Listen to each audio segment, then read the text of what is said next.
Day 2 of the GovCon 5-day challenge. Hello, hello, hello. Welcome back, you guys.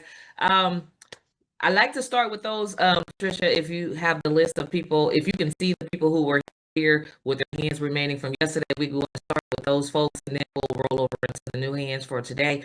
But if you already know you have your questions, I know a lot of y'all had questions from last night. I've seen tons of homework assignments being posted. I'm loving the checklist. I'm loving the dates to get things done. Yes.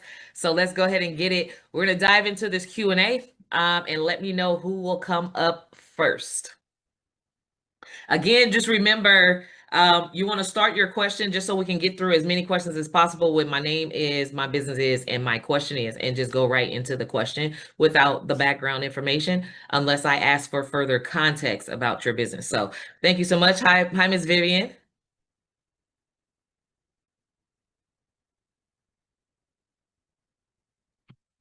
Good evening. Can you hear me? Good evening. Yes, I can hear you. My name is Vivian Mays. My business is Amazing Productions LLC. And my question is, I started my business in 2018, but it's more focused on marketing and promotions. But I want to move more into consulting so that I can cover a wider range of services. Would you suggest changing my business, starting a new one, or just doing a DBA? No, so the name the name of the business, can you repeat the name of the business? Amazing Productions LLC. Okay. Amazing Production LLC. No, I don't suggest or recommend. And you said it was like primarily around marketing, but you want to get into more consulting, so you can expand into other industries. I wouldn't suggest starting a brand new entity, but you can do a DBA. Yep. Okay.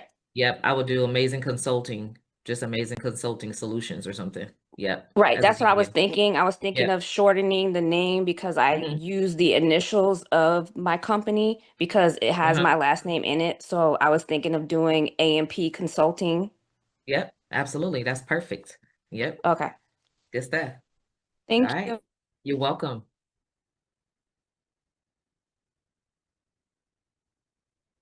All right. Next we have Kim Jones. Hi, my name is Kim Jones. My business is KRJ Consulting Group. So my question is, I used to have a consulting under Kim Jones Consulting, but I never used this, and this was years ago. So my question is, with this new business that I want to do consulting with, should I just get an LLC for KRJ Consulting? Do you still have Kim Jones Consulting? Yes. Is it active or? Oh yeah, you can just use that. It's not active. I haven't done anything with it. But is it active? Is it active with the Secretary of State, or is it went inactive totally? You haven't kept it. How long does it take for it to go inactive? Usually like 4 years, I think. It's inactive then. Okay. So yeah, you could just start a brand new one.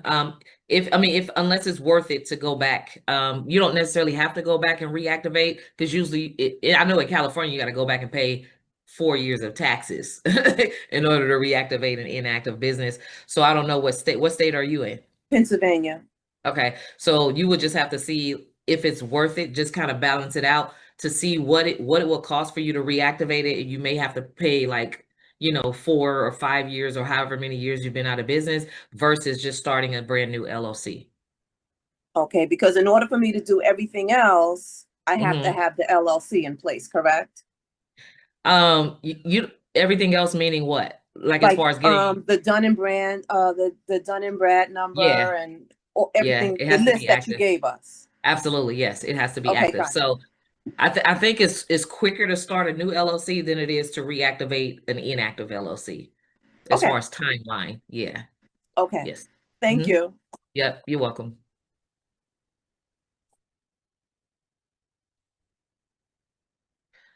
All right. And next we have, in a beautiful hat, Miss Cher. How are you? Can you hear me now? I can hear you, There you yes. go.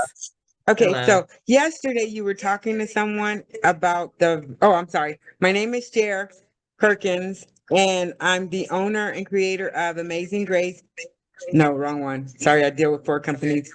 God's given, God's given gifts, administrative and developmental services LLC.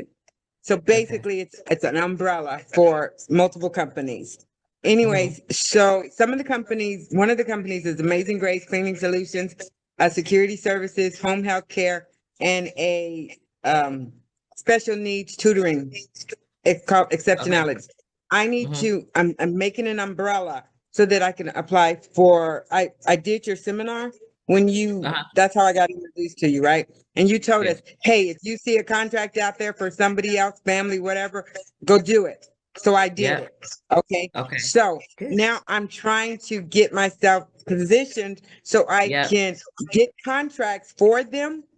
And pass them out and just kind of help, because all of our main goal here is to help our community, help our children, and make legacy like everybody's been talking about. But my question is, the virtual address, I know grants need it, okay? But I heard you yesterday tell that gentleman that contracts don't need it. But the federal government, you can't use it for you a can't virtual use it. address. No. Even if it's in my EIN, the virtual address doesn't matter? It still matters. So you can't, like, if you go get federally certified, which is the level that allows you to do that umbrella and outsource contracts in other industries, you would have to use a physical address for the registration process on the federal level. So yes, even if your EIN letter has a virtual address, you will have to do a 8822B form to update that address, as well as your LLC address. So everything has to match in order for it to go through that system. Okay, so how do I do grants and I can't do them both? So yeah, you would. So grants your address doesn't prevent you from getting a grant. So you can still get grants even if you update your address to a physical address. Yes. Okay. You can still do that. And you will also still have both sets of paperwork. So just because you're updating your EIN and your LLC documents doesn't mean the other documents just all of a sudden disappear, right? So you can still use those for the purpose that you're using it. But for the federal government system, everything in the system has to match with the updated physical address. Does that make sense? Yes, it does. Yes. And so one more quick question. I went through the homework books, but I didn't recall you talking about page 4 and 5 of the workbook, where you have to go out there and you look. I'm sorry. So I didn't talk about any pages in the workbook at all, except for the day 1 lesson plan of what we went through. So today we're going to talk about the lesson 2. And then, so whatever the homework assignment, that page in the workbook is what we're going to do. So we're just going to do like one thing at a time. Like, I know you're like, give it all to me right now. Like, we'll go. Because I went out there and I found all the contracts that you were talking about and how much they sold for and how much people got. That is what I was talking about. I love it. I love that you took action even from a webinar. Like, you're like, we got these businesses ready. We ready to go. So thank you, Cher. Okay, we got to get to the next question. All right, Tanika. Hello. Hi. My name is Tanika Myers, and my business is the Wilson Effect Massage and Body Bar. I have 2 questions if we have time. My first question is, I was on sam.gov and I came across I guess a bid that they're putting out for massage therapy. And I noticed that a lot of the bids that I was seeing, they're suggesting you come on site to do a tour. Is that something typical that you would recommend we do, or is it? Yeah. Well, and it's for massage therapy. Yeah, they were looking for some type of spa services that they were wanting to contract out. So are they looking for someone to like install a service on their property? Or that's kind of what I was gathering. I'm gonna dig into it a little bit deeper. That's probably why they want a site visit. Yeah. Okay. That's probably why they want a site visit, so you can really assess, so you can know, like, so when you price it and pitch it, you understand the entire environment, everything that you have to do, what you need to purchase. And so in that particular case, is it in your state or somebody else's, a different It's state? in a different state. Yeah. So I would recommend finding someone in that state that's in your same space and partnering with them and having them go, go do the assessment there and just partnering with them. Yeah. Okay. And then my second question with regards to the checklist when we talked about yesterday, the three payments. So I actually already do some form of contracting. I have a contract with the VA for massage services for veterans, and they pay. So can I use three of the Yep, payments? three. Absolutely. Okay, absolutely. Yeah. Okay. Good stuff. Yeah, congratulations on your existing contract. I think that's Yeah, it's been a blessing. It really has been. Would you be kind enough to share like the value of the contract? If you want to share. Sure. So it's not a set value because they send the veterans to us for pain management services. But this year we will do just shy of $1 million.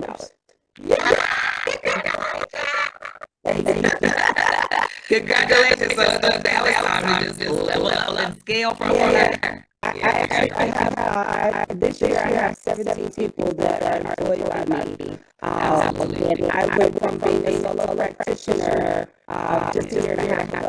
So it's been It changed the game.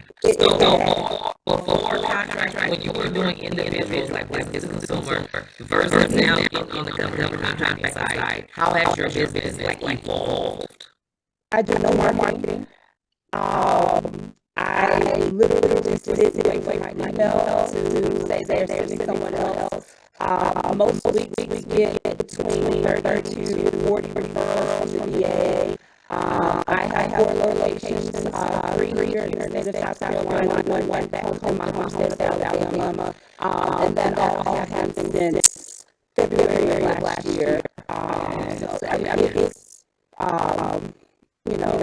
I've been able to do things like pay things off people in my name, and it's what I do realize now is that money brings different stressors. However, I look at it as a tool now, and not as a necessity to try to get to, different levels in my life. Now that it's coming in consistently, we average about $40 a week. And so I see it as a tool to do things with, not just be dependent on it, if that makes sense. It makes 100% sense. So thank you so much for sharing. I appreciate your transparency as well for sharing the group, because this is like your living testament that this literally not only changed your life, it changed your business, and the sky's the limit, right? Yes. So thank you. Congratulations. Yes. I know we'll have some more government contractors out of this particular group. So I'm excited for what's to come from any of you. All right. So we have, okay, DC, if I can, is it fortunately? Did I get it? Yes, ma'am. How are you? Hello, Dr. A. So awesome. So happy to be here. Thanks so much. My name is Portia Nunley. I'm from Mississippi. I have 3 businesses. At Mental Health PLC, Global Buyers LLC, and Box Merch LLC.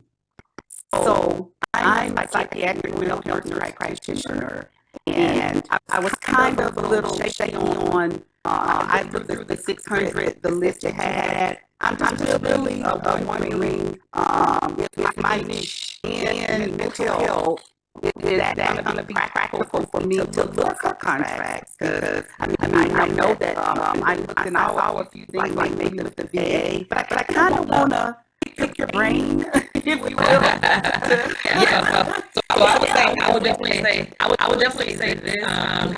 You have to keep an open mind, right? Don't just look for things in your niche. You have to think about how you can solve a problem for the government, regardless. Because even as a mental health professional, you know the couches that your patients lay on. What if the government is purchasing that? Are you able to go source that? Right. So you have to think strategically open-minded, and that will open up so many opportunities for you. There will also be like mental health opportunities specifically that's in your niche. That's the thing that you're most passionate about, but you can't leave money on the table if you just have a, by just have only a narrow mind, you're looking for a specific thing. And mind you, that list of 600 buyers, that's 600 out of 100 million, right? So that's only 600. Right. So the things they're buying. So don't think that just because your niche is probably not on there that it doesn't exist, or they're not buying, you know the thing like cups or coffee or whatever it is. They buy everything, literally, even like like soundtracks for mental health sessions, like the music, Yes, like ma'am. playlists, all that White noise box. You gotta think about the all white of noise. Yes, you gotta think about all of that. Yeah. Okay. So you just sat here, you picked my brain. I'm brainstorming with you, but I'm letting you know that there are opportunities out there. So no, I don't want anybody to like count themselves out. Like the government literally buys everything. It's just about positioning. Just remember, positioning is everything, and being strategic and thinking outside the box. Yes. Thank you. Dr. Kizzy.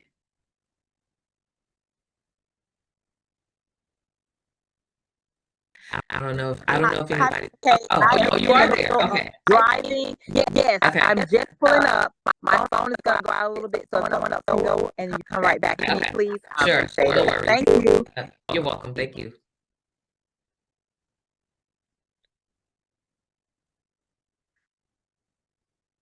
Yes, Miss Sylvia. Hi. Hi, how are you? Hello. Great. How are you? My name is Sylvia Scott. I own the business. It's a nonprofit organization called Keeping the People Engaged Actively and Contributing to Education. It's quite a long name. I have a DBA for it under Keeping the Peace. My question is that because it is a nonprofit, and typically nonprofits are not allowed to make a lot of money, my EIN and a majority of all of my documentation from last night falls under my nonprofit. So would you recommend me continuing to use my nonprofit to go for those contracts, or do I need to go about using my EIN number, DBA, get an EIN for that? Okay, so I have kind of like two answers for that. It's not either or, it's mostly like both and. When it comes to contracting under a nonprofit, there are opportunities.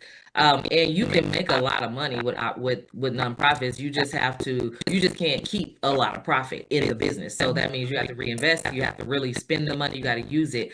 And so that doesn't prevent you from being able to land lucrative contracts. But I always say for people who have nonprofits, there's a lot more opportunities on the for-profit side. So if you have a social enterprise, like a for-profit side of the business, you can actually get contracts for your for-profit side and hire your nonprofit to do some of the work. That way you have equal balance and allow those funds to come in to source your, to fund your nonprofit as well. Okay. Yep. Thank you. Great question. You're welcome. Excuse me. Mary. Hi, Mary. Good afternoon. Hi, how are you? Evening. I'm Oh, in New Jersey. Great. Good evening. My name is Mary Petto, and my company is Portable Visions LLC. And just back to that list of 600. My services are mindfulness and mindset training, as well as mental healing. And so in my head, I'm thinking, mindset training, Department of Defense, healing, Department of Health and Human Services, veterans. But when I look at that list and I see all those little line items, they're looking for people to provide toner. Are you suggesting that we can kind of ignore that a little bit and just outreach and say, Yeah. hi? Outreach. Yep. All right. Absolutely. Yep. I would definitely, I right. would, because that list is just what they were buying at that particular moment. So they buy Okay. literally other things as well, for sure. And it's okay to like blast 100 different, It is. okay. Like if Um, if you're gonna blast them, I would do it in a mail merge instead of like in a Gmail where everybody can see that you're talking to everybody. I would do a mail merge, make it personal. Yep. Okay. You're welcome. I don't know what happened. It looks like you got muted there. I'm not sure. Okay. Patricia Dennis. Hello. Hi, my name is Patricia Dennis. I am Yes. in Suffolk, Virginia. My LLC is MAPT, MAPTD LLC, life coaching. Mhm. My two quick questions. Do you have to have a business plan? Are they going to ask to see a business plan when we fill out this No, application? no, they do not. They don't ask for a business plan. Nope. Okay, good. And It's great to have a business plan though. However, if you don't have one yet, I mean, it's good to yeah. have one for funding, but not, you don't need one for government contracts. So Okay, I'm working on it. And yeah. my web designer I'm Uh-huh. working with, I was telling him about it and he got excited. And I was thinking Okay. maybe when I learned this, I could Uh-huh. help him get a contract. Will that be possible? Absolutely. And Absolutely. how would that go if it like this homework, like would I need to give him the checklist to make sure because he's already established. I have a lot of stuff I still need to do, Uh-huh. but he's already established. I think he probably got everything on that list already. And if he's ready for me to submit something for him, I and say he gets the contract, how does that work as far as the money? Will the money come to me as I say, maybe I could be the consultant or whatever? Good question. I Great get question. paid and he get paid, or So he gets the yeah. whole money and pay me for doing it. So if you do it under your business and then outsource the contract to him, your business gets paid and you have to pay him. But if you do it under his business, he has 100% control of the money. So unless you have a contract with him that says, I'm going to be the consultant, this is how much I get paid. If we win the contract, you're going to pay me, then he can walk away with the money. So you want to make sure that however you align it, you have your commitments in place, signed. No, nothing by word. Do nothing by word. Everything is business. So in business, we play documents. Yes. Yes. Yep. So absolutely. But Okay. yeah, you can do a contract. Okay. Thank you so Okay. much. Thank you. You're welcome. All right. Who do we have coming up? She says, sign that paperwork. Yeah. Oh, because people are people. Sometimes people forget exactly what you said. And if you've ever played that game where you whisper something in somebody's ear, by the time it gets to the seventh person, it's a whole different story. So that's why everything needs to be documented. All right. Sandra, how are you? Miss Sandra Richardson? Unmute. Okay, can you Yep. hear me? I can hear you. Yes. Wonderful. Thank you so much. You are so wonderful. Thank you. Good information. My name is Sandra Richardson. My business is Rich Empire Business Consulting. I provide consulting, training, and marketing. And I also have a nonprofit, but I'm really specifically working with a business here. I chose to do an S Corp instead of an LLC. Now, I continue to hear you say LLC, but is Sam good with corporations So, also? So an LLC, a S Corp is an LLC with a tax election. So Yes. of S Corp. So the tax Okay. election has nothing to do with the business, actually how it's structured, Okay. which is an LLC. So you're good there. Yes. Okay, wonderful. Mhm. Yeah, I don't have any other questions. I did wonder about in your list, you talked about the lease agreement, but with the S Corp, I have an accountable plan instead of the lease agreement because of the tax implications of it. So I just So wondered it, if, so go the ahead. lease agreement is just for wherever you do business. So it's going to be the address for the business. So whether it's a I home do a address. home-based business. Okay, great. Yep. So then you will use, Yeah. if you own your home, then You can do a lease Yes. to your house. I mean, a lease from yourself to your business, or you can just do a copy of your deed to show that to Okay. the government. Yep, that you're the owner. Okay. Yes. Okay. Very Yep. well. Thank you Okay. so much. You're welcome. Great questions. All right. All right, who we have? Coach Kazawana. You girl, you my sister. I know. I was thinking the same thing. I was like, I never saw someone name as close as that to Close, mine. right? Besides, How are you? so my name is Kazawana Hamilton. My Mhm. business is Financial Fortitude Consulting, as well as Real Home Enterprise and Real Home and Harmony, Resilient Harmony. My question for you, I know you mentioned on a couple of occasions where we have to make sure our address is the same if we're using a registered agent. I heard that multiple times. The only thing is like for my company that's in Wyoming, and they say you do it the way to protect yourself in the structure. So of Yep. course, if I Yep. go to change my address, that Yep. gets rid of everything I've already set up. Done. Correct. And I understand the pain. Trust me, I know. Because in Wyoming, you can use the registered agent address and all those, and that's for like business credits for protection, is all these other things. But like government, like federal government and the whole other business world are like two totally different worlds. So it's like you really got to make a decision. You can keep things the same if you only want to do business with the local and state government. But when it comes to the federal government, you can't use a registered agent address. You have to actually use a physical address. So unless you're going to get like an actual physical office in Wyoming, the virtual address, registered agent address is not going to register in their system. They're going to kick your application out. Well, another question. Okay. As it relates to that same thing, the address. So I registered in Ohio. I moved to Indiana. And so I did the foreign, doing business in Indiana. I set that up and I did it for the Indiana. So could I just use the Indiana setup and set that up to be my location in Indiana? Is that a physical address? Is it a physical address? Same, No, if it's the it's same still. scenario, it's gonna be the same. It's gonna be the same answer. So if you're using like in Indiana, if it's not a physical address where you got the key to the door to walk in, is a physical office that has your name on it and you leave your stuff in there personally, then it's a virtual address and it's not gonna work. Rayan said he just tried that and they gave him the same response. You just got that. What are you talking about? You just tried using a virtual address.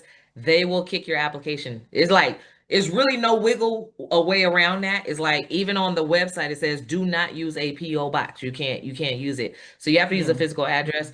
Now you can do this, like if you're really concerned about because like I said, I told the other lady you will still have two sets of paperwork. It's just the active paperwork in the IRS system needs to have a physical address if you're going to do business with the federal government. You can also do this, like you can register initially with a physical address, and then once you're active, because it's only once a year that you have to renew, then you can switch back if you want to do that. But that's the only wiggle room. Like we don't got no wiggle room around the federal government. They just don't play. Yeah.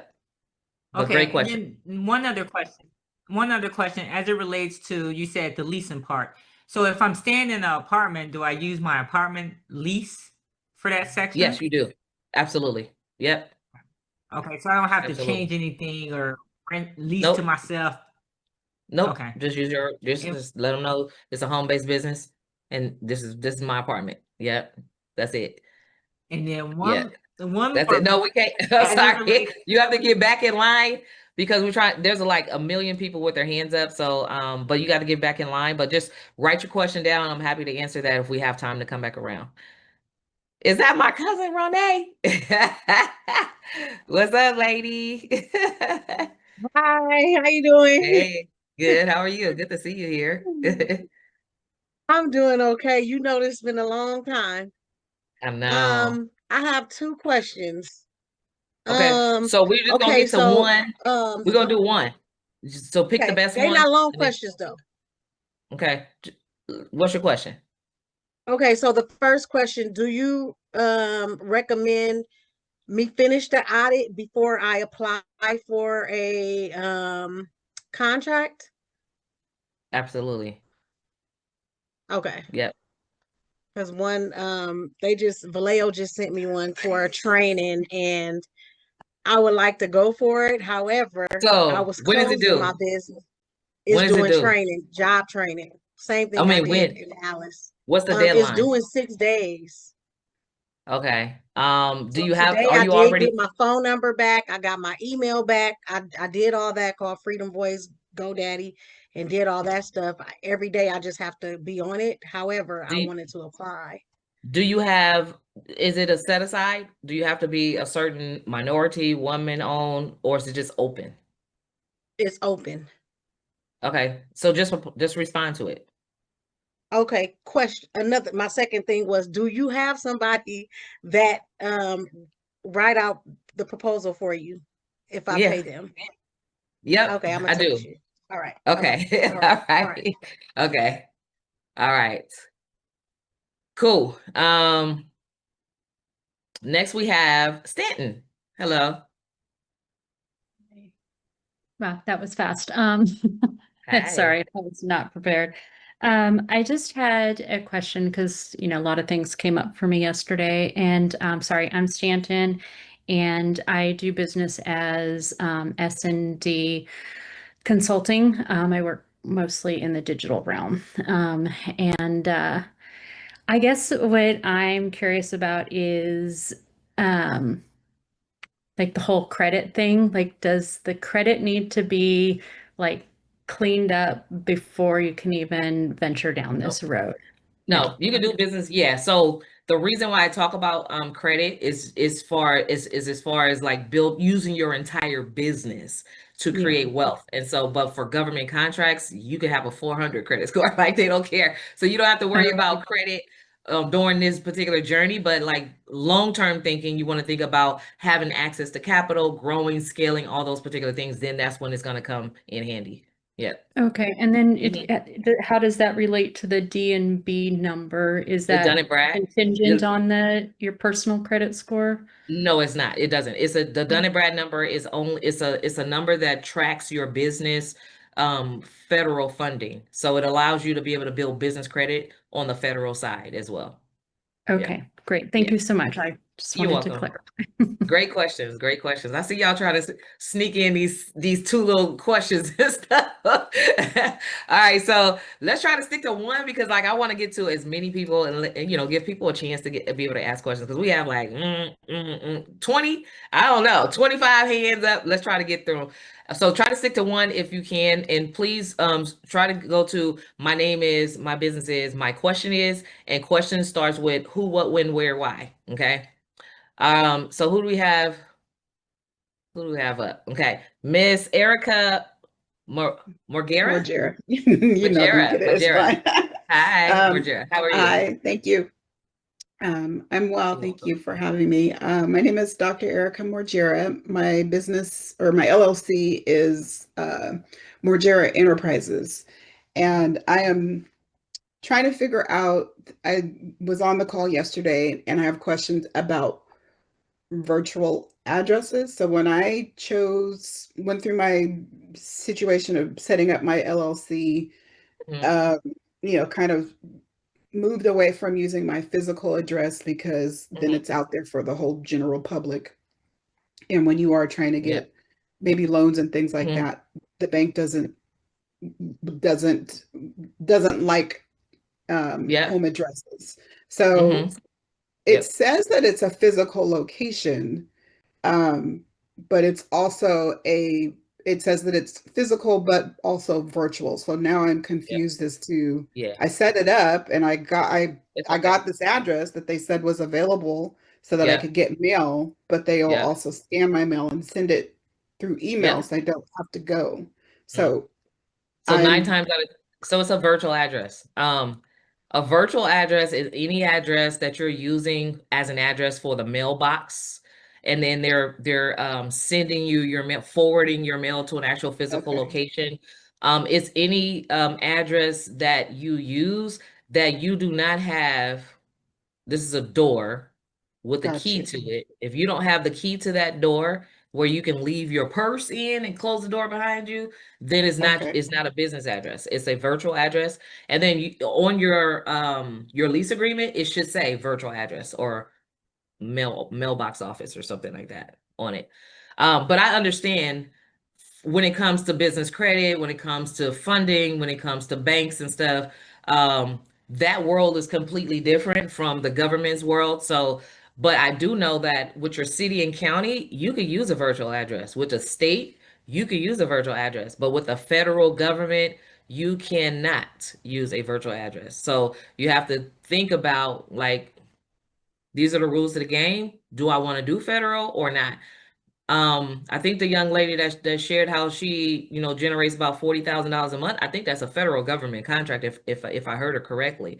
And so the federal, all the money from that goes to state and local comes from federal. So the federal has all the money, and this is like the area where you get to do, navigate and go into other industries. So it's really just a decision that you have to make, like what is important and what is your objective for doing government contracts right now. So where are you right now? Do you want to build business credit and focus on that, or do you want to leverage government contracts and create wealth? So you just have to make a decision. You could do both, but you just have to make a decision of what you're focused on right now.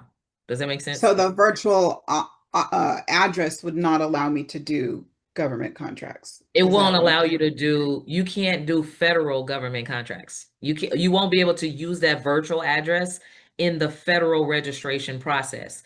So let's just say that's what's on your paperwork, and then you put a physical address, your paperwork and the physical address that you put in is going to say mismatch, and then they're going to kick out your application and say your business information doesn't match. Does that make sense? Okay. Yeah, it does. Okay. Tough decisions. Okay. I know. Tough decisions. But I will also say this, just to kind of ease some of your fears, Erica, because I understand what you mean about you don't want your address out there public or whatever. But just people generally don't look for a person by a business name. You know what I mean? If they're gonna look for you, they're gonna look for your name. They're not, like, we're talking about stalkers and people like that, right? They're not gonna look for you by your name on a business directory. You know what I'm saying? They gotta know the name of your business in order to find your address or something like that. So I would definitely say you would not worry about that, at least for the time being. So they will look for the name of your business, and anybody that's looking for the name of your business is probably looking to do business with you. Yep. So great questions, great questions. But the answer is always going to be the same. Virtual addresses does not work in the federal registration system. Okay. Angela. Hi. Okay. Hello. My name is Scurry Herrera. I am a veteran, minority owned. My name of my company is United Options Real Estate and Loans. I need to find out, I think you've answered my question, but I'm going to piggyback a little bit more.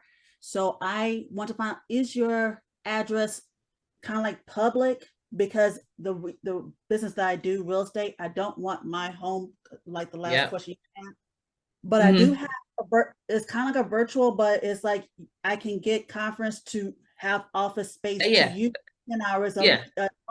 Yeah. So I have a key that I can go through the door, use the office space because I meet with clients. So but that's usually a key. That's a key that they give you when you are signed to that office that day, right? It's not a key that you permanently take home and you keep it for every day for 300 years. So it's still a virtual office, even though you have access to use the office. That's like Regis, because I have a Regis. But if you're not paying at least $600 a month, you know the difference between a virtual address and a real. If you're not paying at least $600 a month, then chances are you have a virtual address. If you're paying like $49, $99, or $199 or something, that's a virtual address.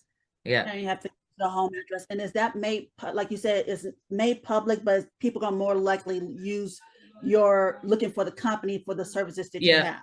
So it is, so they, if they look up your business, like say somebody want to do business with you and they know that you're a federal contractor, they can go into the federal system for registered businesses and your address will come up, right? But people have to know the name of your business to find you like that. So it's not like, you know, if you're hiding from, you know, X or something like that, it's not like they can go Google, you know, Angela, and then your federal registration is going to come up. They have to Google the name of your company in the federal database in order for that to come up. So typically you don't have anything to worry about. With the business name or with the business, you have the cage. Can you sit there? Do you have a way to find out with the business type you have to get more keywords to put in there to find business that might suit for what you do? Okay, that's a good question. We're going to cover that in today's lesson, by the way. Yes. Okay, you're more than welcome. Yes. Okay. All right. So let's try to limit to one question at a time. Thank you, Patricia. My team is on it, y'all. Like me, I'm a little bit nice, but my team be like, one question, you got to cut it off. Okay. So I got to listen to my team. Right. All right. So Miss Joyce. My name is Joyce Butler, and I have a LLC, Health and Safety Training Professional Systems, and it's a consulting business, a healthcare consulting business. I also do health and wellness coaching, and I'm women-owned. And so my question is, you mentioned how to create invoices and receipts for your experience.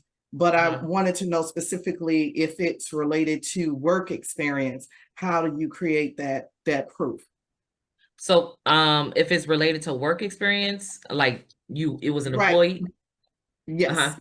So then you would just put so say you have a business in consulting, you worked for a consulting firm as a consultant. So basically you will put consulting as a receipt from the name of the company that you used to work for and then how much money you got paid. So it'll look like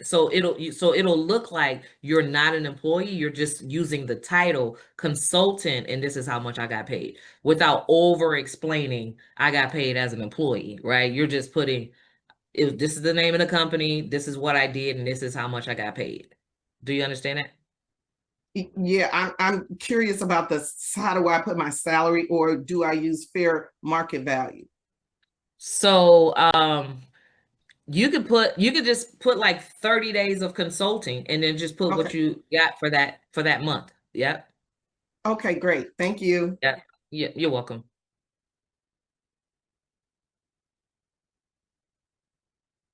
Okay. All right, Vera. Hi, thank you so much for all that you're doing. I love your the tagline. What is it? You got goals? Something like She's got that? goals. She's got Yes, goals. yes. Yeah. Very nice, very nice. All right, so Yeah. my name is Vera Gill. My business is called Coach Vera's Slow and Steady Health Program. I know it's long. I was authorized to do a CDC National Diabetes Prevention Program. The first time we did it, we only got a little stipend of $2,000. Now they're telling us there's nothing in the thing for us. So there's got to be somebody providing funds for this service. What you think? So is that your question? I mean, Yeah, so you're because we're working for the CDC, so that's a federal. Yeah. Within Yeah, a so that's national what diet. Yeah. Yeah. Okay, so that's the is that the Center for Disease Control? Right, the Okay. National Diabetes Prevention Program. Okay. And so for that program, if they're saying that they don't currently have any funds for that program, it doesn't mean that the government is not buying that. It's just for that program specifically, they don't have funds for that. On the local level. And the DMB number, how do you said just call up and just ask for it with my LLC? So you Google free Dun & Brad. Yep. So free Dun & Brad, and then just apply for it online. It probably takes about maybe 10 minutes to Thank you. Thank do you. it Thank you. online. You're more than Thanks so welcome. much. Uh-huh. Yep. All right. Okay. Rayan. Good evening. Can you hear me? Hi, I can hear you. Hello. All right. Good evening. I am Dr. Rayon Walton, and I am the founder of Walton Global Enterprise LLC. My question is, and it's a consulting company, so we streamline businesses, workflows, all that, right? So I just got my CAGE code this week, and I'm working towards the certification for minority owned and veteran owned and all that, disability, all that, right? What's the best way to bring my wife in as a business partner so that we're aligned strategically? And the reason I'm asking this question in this manner is because I just got done the process, so I didn't want to go back and have to start all over again. Yep. So So are wasn't you a sure how to do veteran it. or no? You're not a Yes, veteran? yes, I Oh, am a you're a veteran. veteran. Okay. So it'll be like it's kind of difficult. Are you already veteran certified? Yes. No, I'm Okay. not. I'm going through that process right now, actually. Okay, so in order for you to become veteran certified, you have to be majority owner of the business. So in order for you to be woman certified, she has to be majority owner of the business. So in that particular case, and that is specified in the operation agreement, like the percentage of ownership that's specified in the operations agreement. And so in that particular case, if you want to do both veteran and minority, you have to have two separate entities. So you can I have, do. So I have two LLCs. I have another okay, LLC. yeah. I'm so glad I did Okay. that. Okay. Yes, Okay. yes. I would make her majority owner in the operating agreement on one of those. So you guys can do all the certifications. Yes. Excellent. Thank you so Yeah. much. I appreciate You're you. welcome. You're welcome. And thank you for your service as well. Awesome. Timothy, hello. Hello, how you doing? Quick I'm great. question. 21 years, my name is Timothy Armstrong. My company is El Premier Logistics. And with my 21-year service in transportation, my other background is military. Would it be a good thing to use any NAICS codes that I had to connect what I had in the military with my current Absolutely. operation of transportation? Absolutely. Absolutely. Yes. You can use all the skills, all of your skills, background, experiences, previous jobs, like all of that is are skills that you've developed that you can now position as a service that you can offer to the government. So I would say absolutely use it all for sure. Okay. Yep. Thank you. Okay. You're welcome. All right. Janice.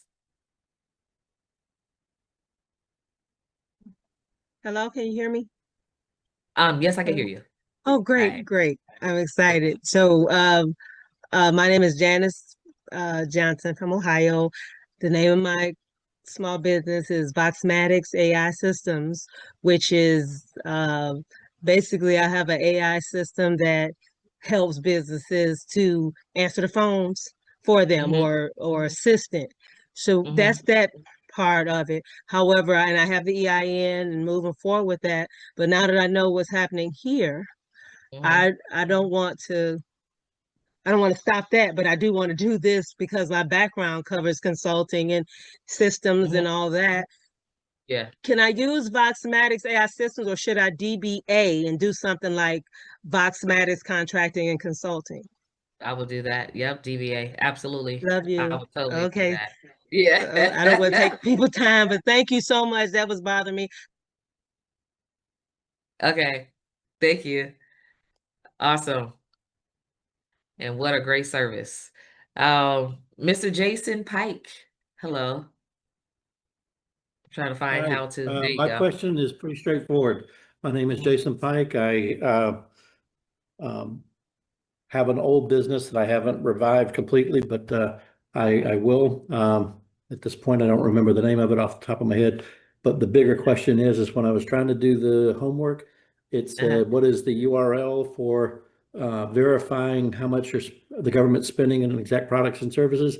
You showed us examples that you had memorized, but you didn't tell us where to find this information ourselves. So I don't know the How much? URL. Oh, okay. USAspending.gov. What is it? USAspending.gov. USAspending.gov. .gov. Yeah. So the Thank you. link is in the chat as That, well. Yeah. that was all I needed. Thank you. Awesome. You're welcome. All right. Who do we have? We got about 10 minutes remaining. And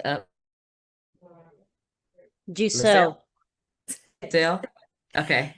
Yes, good afternoon, Ms. Kay, and good evening, everybody. I have a question. On Sunday you mentioned, but I want to make sure that I heard correctly. You mentioned about it doesn't matter that the owner of the LLC or the corporation has a background check of it could be a felon or something like that. It doesn't matter, right? It does not. So, so when you have a business, your business is a separate entity unless you have a sole proprietorship. So if you set up an LLC, it's a separate entity that functions by itself. So the only case, and you can get government contracts even if you're an ex-felon or ex-con. The only case where you may not be able to enter into a building or is if you have to go on a military base and you have to pass a certain background check. And so in that particular case, instead of you being the person to go, you want to have like an employee or someone or a representative of your company go. But you can totally do business even with a felon background. I got you. Thank you. Yeah, you're welcome.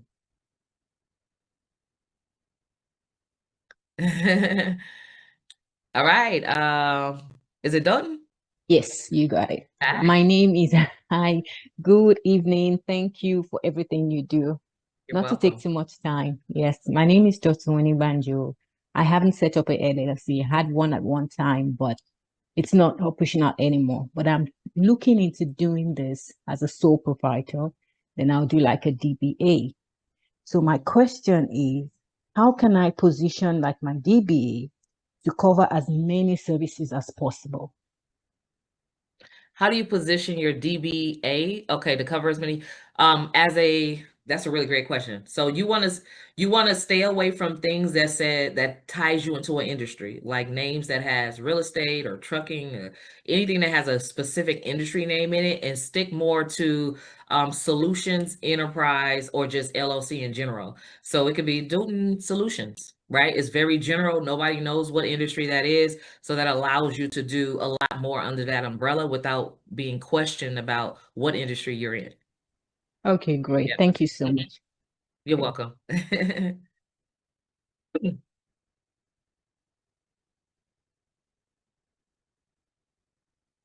All right. Latanya Singleton, how are you?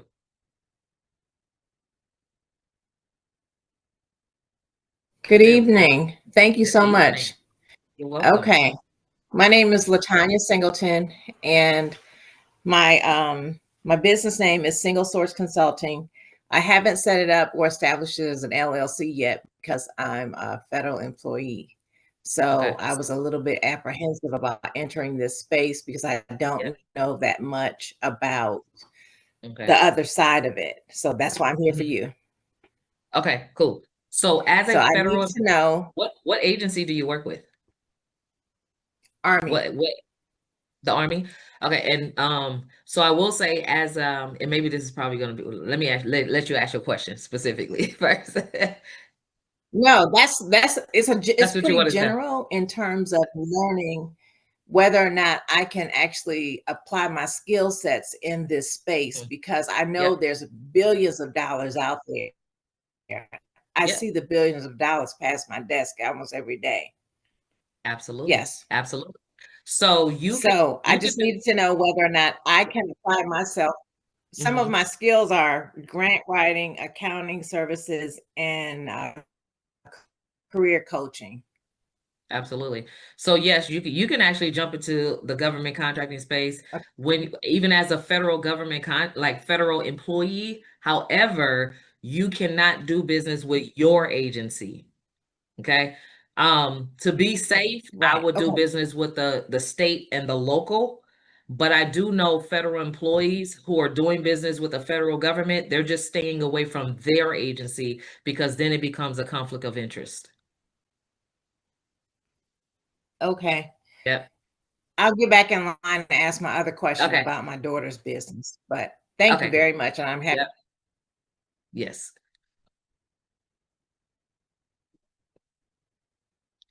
Okay. Keish. Yes. Just to piggyback on the question that she had prior to about the address information. If we use our home address, and then I know that based on one of our meetings that we had prior to, that you said you can use your home address and then you can change it. Is that okay to still do, or just leave it at your home address and then don't change it to, like Yeah, you don't. a virtual you don't have to address or change it. something? You don't Yeah, have you to don't change have to. it? Yeah, you don't have to change it. So that answer was specifically based on her own scenario of what she's trying to do for her business, and when it comes to like credit that she's working on with banks. But you Right. do not have to change it. You can just leave it as your home address and leave it as No, that. but that's what I was asking you. Like, Yeah. if you are trying to get for funding for other portions of the business, you do want to change it at that point, correct? Yep. So you can change. Okay. You can either change it back, or just use your initial set of paperwork. So you could use your Okay. initial set of paperwork, because the banks don't have the same IRS system that the IRS have access to, right? Okay. So they gonna have what's on your documents. The IRS is Okay. gonna have what's in the federal government system. Okay. I just Yeah. wanted to make sure. Mm-hmm. Thank you Yeah. so much. Mhm. You're welcome. Okay.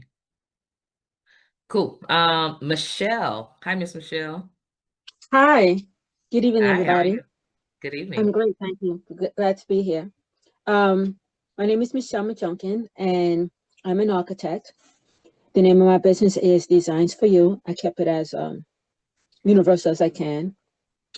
So I have also another business which I've never used.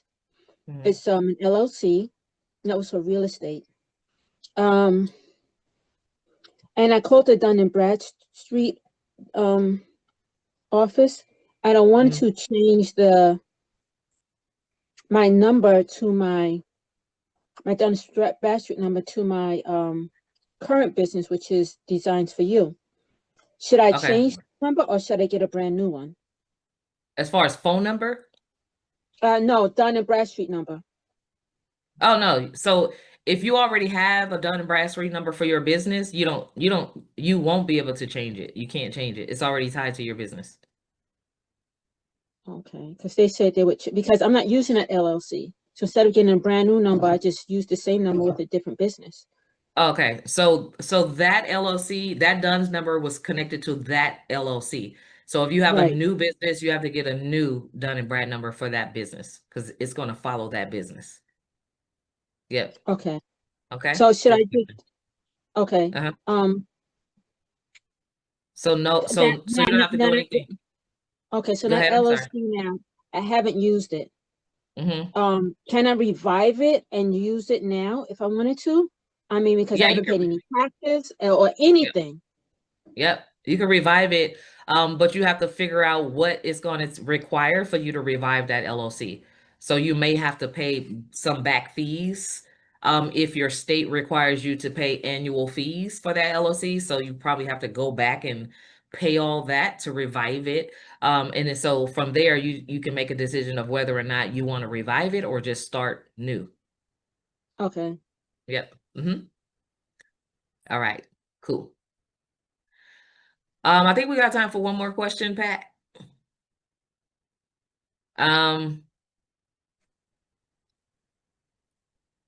Okay. Jessica. I'm trying to look into the chat and see what y'all putting in the chat. All right, cool. Oh, good evening. Jessica Yep. Fraser with Fraser and Associates LLC. I have a couple, well, no, just one question, but a couple of things, and I'll get around to it eventually. So I've created my sam.gov account years ago. And essentially, I don't know if it was set up correctly. Is there a checklist or something that I can go through? And I used my personal information, which I now, like personal email and all those things, which I now want to switch to just the business side of things to keep everything in one space.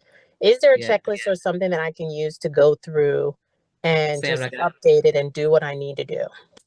Yeah, for Sam, yes, there is. So if you go to sam.gov, the website, and then click on Get Started, then on the left side of the screen, there's going to be a checklist that you can download, and that's the entire application process for sam.gov, and you can just kind of go through there and audit and see what you want to change, and then contact the federal help desk to get those things swapped out. Okay. Yep. Perfect. Thank you. Okay. You're welcome. You're welcome. You're welcome. All right. So I think that's it. We are at the top of the hour. Great, amazing questions. Okay. So please hold on to your questions, write them down. Because we're going to start with those who we weren't able to get through today. We're going to start with your questions tomorrow. And tomorrow, y'all, let's try to get one question in, please. Because tomorrow my team is going to be on me of like cutting you off if you try to stick in 2 or 3 questions, because we want to be fair to everyone that's in the room that's trying to get their question in. So if once we get through everybody, if we have time, then we'll go in for a second round of questions. I just think that's fair to everybody. I think everybody should be fair. Okay. Yep. And also, Dr. Kawan, I'm so sorry to cut you off regarding about that. And for everyone else that who is raising your hands, I believe that me and the whole team are posting onto the chat that once your hand is raised, kindly make sure that your camera is on. It is because we cannot spotlight you if your camera is not on. All right. So thank you very much. And also, we will prioritize those people that has not answered or has not asked questions yet. All right. But once everything's been covered, you are all good. Thank you very much, everyone. We appreciate you. All right. Thank you so much. So let's go ahead and get into it for day 2. We're going to start it off with our transitional video, and then we're going to get into the lesson today, day 2. If you thought yesterday was something, just get ready, because now we're going to build upon all the things that you guys were working on from yesterday. So I'm excited for day 2. We're going to start off with this transitional video, and then we'll get into the lesson. I began seeing Dr. K's name just pop up out of nowhere when I would get on the computer. It seems like she just intellectually arrived right on time, and to speak the knowledge that I haven't gotten, but I really needed. Today, Dr. K said something prolific, and it energized my spirit. She said, your money will never be more than who you are. And yes, Dr. K, I want my money to match who I am. Aha moment today happened before class started. I had some automatic withdrawals come out of my bank account, and I was short $5 to pay for the class. So I had to ask one of my clients for $10 because I didn't really have anybody else to ask. I asked my sisters and they said, what class? So one of my cleaning clients, she sent me $100. So my aha moment was that you don't get to pick who's going to support you in your business. My family is more like a, hey, get a 9-to-5, get your 401k and get your right quick round. So sorry to swear. I'm really thankful to be in a class and have a teacher that's willing to help me believe in something that's important to me. I hope that I can be able to help other people in the class believe in themselves too, because in the big scheme of things, I got kids, and to show them that even when things are tough, there's still people out there that are gonna say hey, you can do it. My aha moment from today was, why not me? Stop being scared. Go out there and get your money, girl. It's waiting for you. It's taken me a year to get to this point.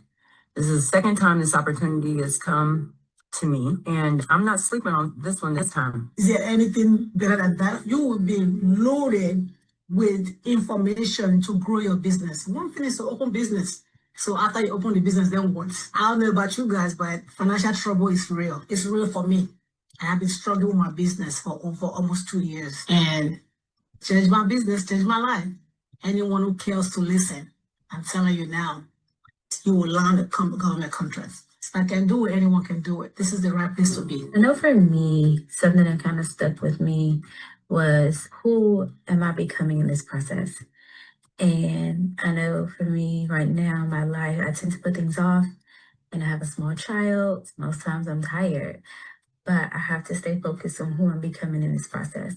pushing through that, changing my mindset, like not being defeated, not feeling defeated. And when I have those thoughts of doubt, when I have those thoughts of fear, understanding that it's God's will for my life to live in abundance and live in prosperity and to bless others with the resources that He blesses me with.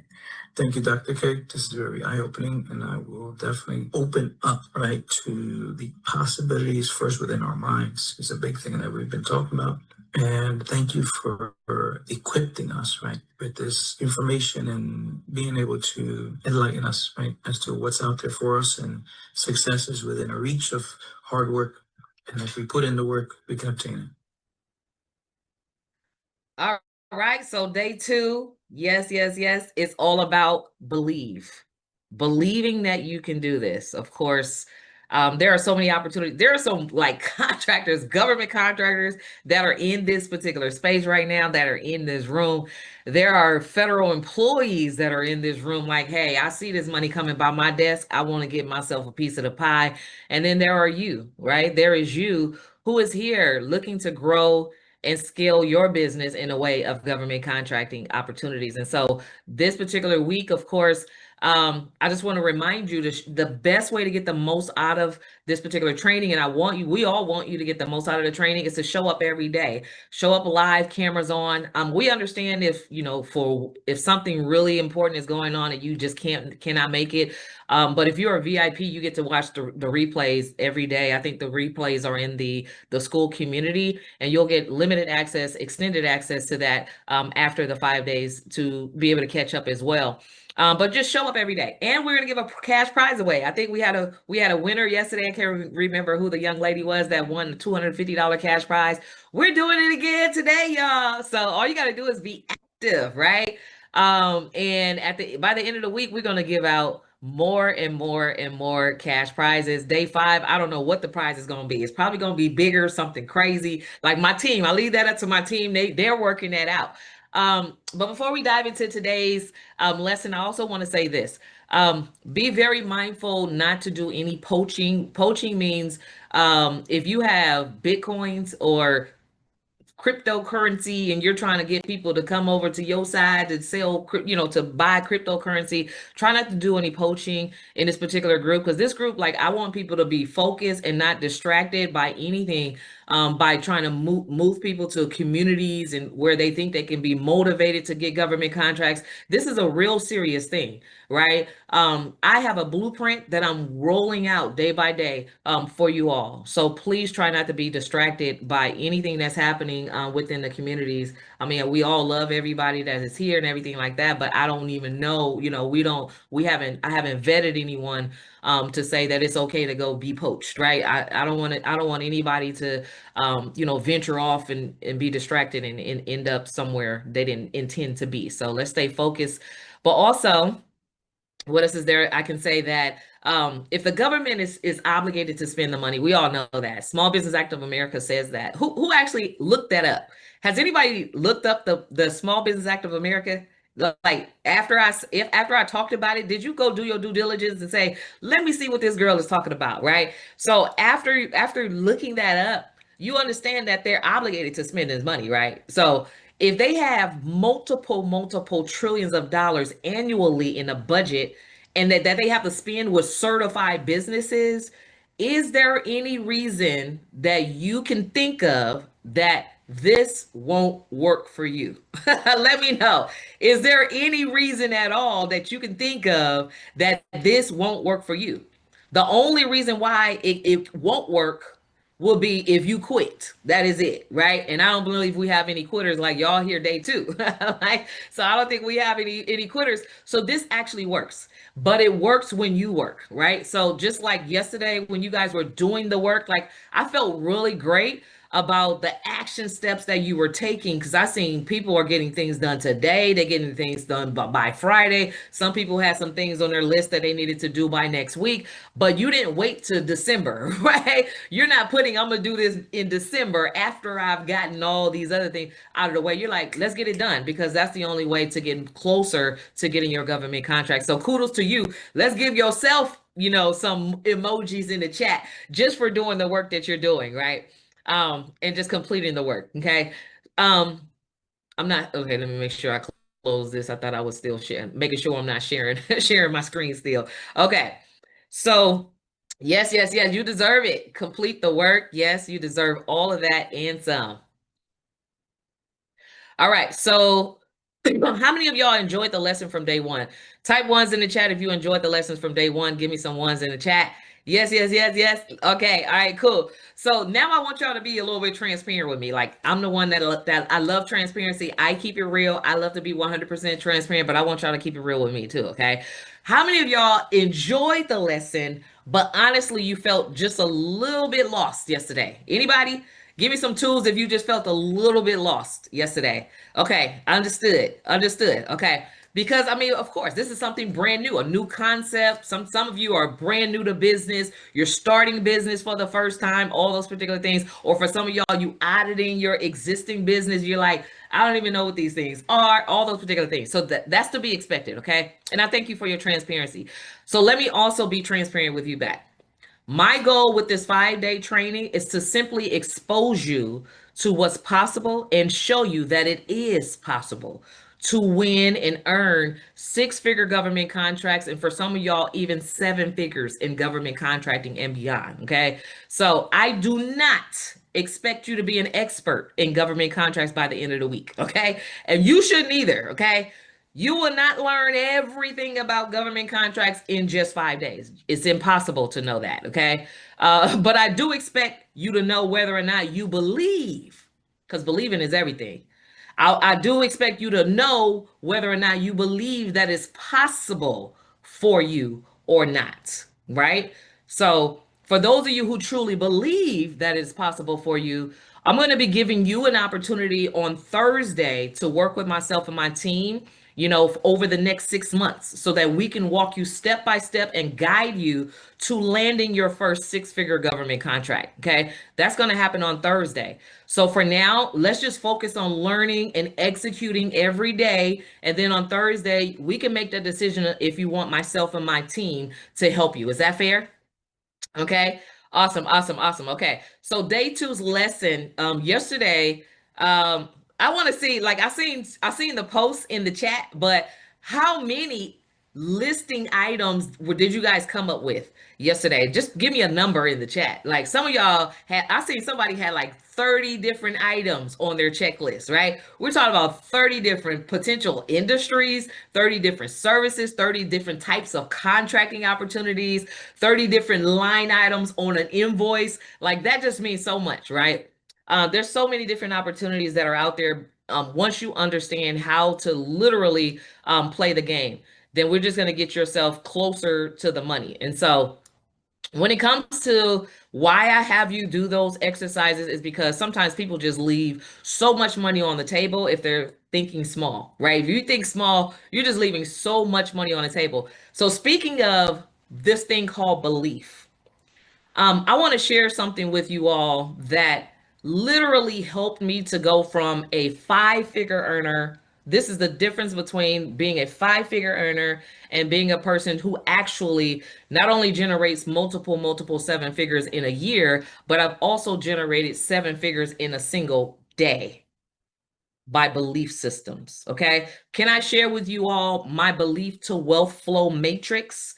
Because there are just some typical things that if you understand how money flows, there is no limit to how much money you could potentially make, not even business, whether in business, in grants, and whatever it is, but it all starts with this belief weight matrix flow. She said, of course.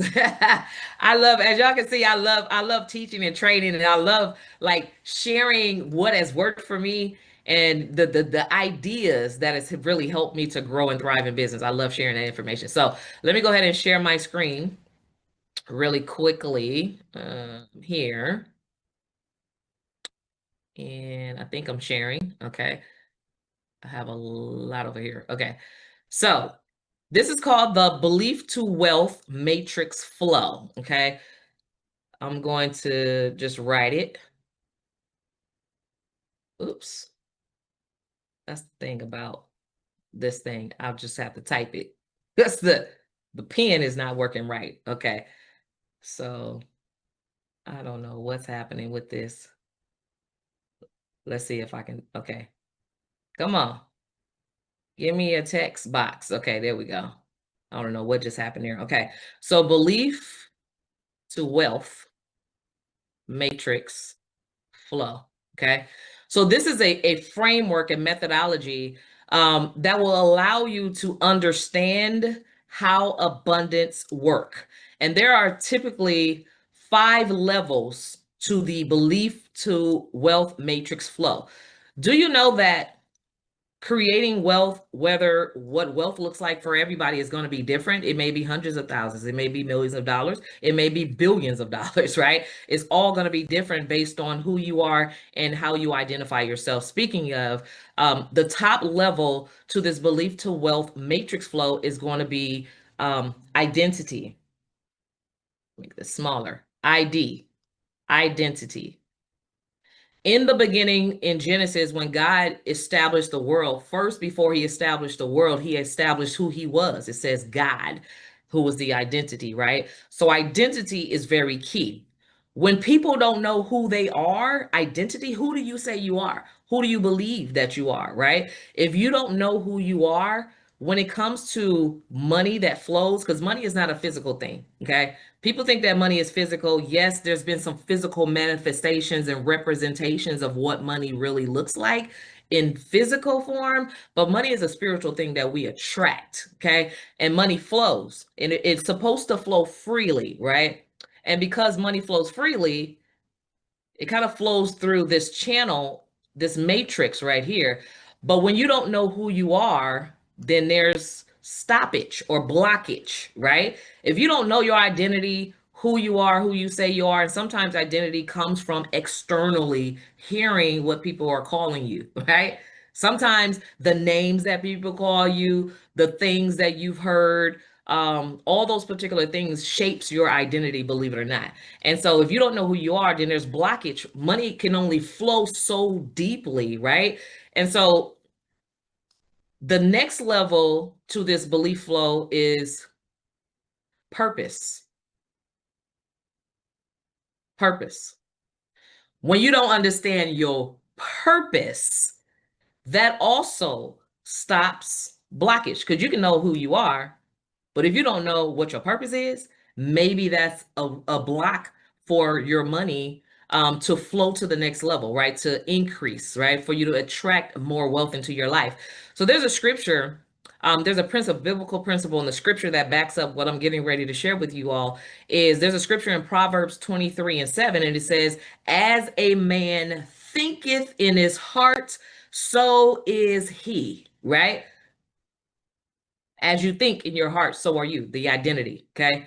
God is literally saying your identity becomes your reality. So before you do anything, before you achieve anything, you are the identity, right? And if your inner identity is unclear, shaky, or rooted in false programming, then you can't truly understand who you are. Now, when it comes to purpose, that part that says thinketh in his heart, purpose is revealed by the patterns of the heart. When your heart is aligned with God's attention, your purpose flows. But when your heart is full of doubt, fear, or generational programming, purpose gets blocked. Thus, the flow of money is also blocked. Okay. So it's very important that you understand your purpose. Now, when I first started my business, I started as a photographer, and I realized that doing photography and videography and editing and everything that has to do with imagery is something that I've been doing since I was like a little kid. Like cassette tapes. Y'all remember cassette tapes back in the day? I'm dating myself a little bit. John said, yeah, I remember that, right? So cassette tapes came, I think, was it after or before? So I think it came after the 8-track was cassette tapes, and then it got into the digital records, and then it got into CDs and MP3s and all those particular things. But during the cassette age, this was like 80s, 90s, the cassette player. I remember I used to do music, and I remember on music at home, I used to have 2 tape recorders, and one tape will play music, the other tape I would record my voice, thus have like a home-based studio. And so I remember sometimes those cassette tapes would pop. Who remembers that? hated when your favorite cassette tape would pop, right? I hated that. And so I used to take this piece of tape and splice them together, right? I used to splice them together and it will play seamlessly without skipping as if it never popped. And so moving forward, I started getting contracts in photography, and then those photography contracts evolved into videography, very related. And what I realized is that videography, when it comes to the editing, is splicing, is cutting and splicing tape. And even back then, when there was like the, what was it called? VHS tapes. That's what video was on VHS tapes. So it was similar to the cassette tape. And so all I was doing was editing VHS tapes, right? And that's what I get paid to do today in government. So I understood later that that was my purpose. So some of y'all, like the thing that you're doing in business is not just by accident. You have been passionate about this. This has been something that has been growing inside you since you were a little kid. Like some of y'all are like, you're really good at cooking, right? And so maybe you have a catering business because you've always loved being in the kitchen and love food and inviting people over. You maybe love that atmosphere. Some of y'all have been like me, the auntie, the favorite auntie, where everybody come and tell you their problems. And now you have a consulting business where everybody telling you their problems. And you have a mental health business where you're consoling people through those particular problems, right? And so you understand your purpose. You probably didn't realize some of y'all businesses is tied, very connected to your purpose of how you were positioned to serve in this world, right? And so once you understand that your purpose, there's a scripture that talks about how your gifts will make room for you, right? So I allow my gifts in videography, photography, and just mentoring other people, you know, allow that to make room for me. So I actually have contracts just to talk. Like, I have contracts just to talk to other people about their business, like literally. And so I allow my purpose to make room for you. For me, are you allowing your purpose? Do you know your purpose? Are you allowing it to make room for you? Is that your gift? Is your gift making room for you? And if not, this is why I had you write down the list of everything that you're doing. Because some of those particular things is like, it's your gift. Like you can do it with your eyes closed. You love doing it. It never feels like you at work. It's just like, this is just what I do. Like, this is just what I do. This is who I am, right? And so once you understand your purpose now, and you're using your purpose to serve, because this is what we're doing as government contractors. We are serving the government and the people of the United States. We serve, right? Have a business of servitude and solving problems. So once you understand your purpose, the next level, now money can flow freely through these particular areas. Now the next level is, you have to think about, is beliefs. Now the next level is beliefs. B-E-L-I-E-S. B-E-L-I-E-F. Belief, okay? Excuse me. And there's 5 levels, so let me add another level here. Beliefs. Beliefs is everything. What you believe. If you believe something is true, you're right. If you believe something is not true, you're right. If you believe you can, you're right. If you believe you can't, you're right. Can't nobody argue with you about what you believe, right? And in the scripture, that talks about the as a man thinketh in his heart, so is he. When it comes to the beliefs, the heart, when it comes to the beliefs determines your behavior. Yes. Values are behaviors that we protect. The heart produces a thought, that produces an identity, that produces an action, and action always produces an outcome, a result. So what you believe is so very important, right? Because if you believe that government contracting is scarce, is limited, then guess what? You're going to have a block right here. You're not going to be able to get very many results because you disbelieve that this can work for you, right? And so you have to truly believe, right? And if you disbelieve that you can make hundreds of thousands of dollars in a single month, what in this particular space, here's what I know. Here's what I do know. You can make more money in a month than you would typically make in a year when you're doing business with the government. Yes, you can turn your annual income into your monthly income. Absolutely, right? But if you disbelieve that for just because, it's never happened for you, it's never happened for anybody around you, and because you have these limited beliefs around money, then guess what? Now your money flow is going to match you. Your money matches who you are and what you believe and how you do business in your purpose. It does. So you literally could never have more money than who you are. So if you need to make more money, you desire and aspire to make more money, then guess who you need to become? You need to become the better, more evolved version of yourself. So if you think that you can just check a bunch of boxes and fill out a couple of applications without inner growth, without the inner me moving and working and growing and evolving with it, then I'm here to tell you, I'm sorry to disappoint you, but until you're ready to move out of your own way, that other 0 or maybe 000 that's going to be added to that paycheck is going to be on hold and deferred until you grow, right? And so, yes, we have some work to do. Somebody type, we got some work to do in the chat. We got some work to do. Like, I love where I am, but this time next year, I don't want to be even in this same place where I am, which means that I'm going to continue to grow, which is why I always have mentors and coaches that's on another level that's going to help me get out of my own way so I can continue to grow too. So you are in front of somebody who's not afraid of growth, okay? And I'm going to tell you, like, when you grow, your money grows with you. And that's the way that it should be, okay? When you grow, your money grows with you. Now, the next thing that can block your money is value, right? Value. Now, I talked about this during the webinar. Sometimes people value time over money. So they say time is money.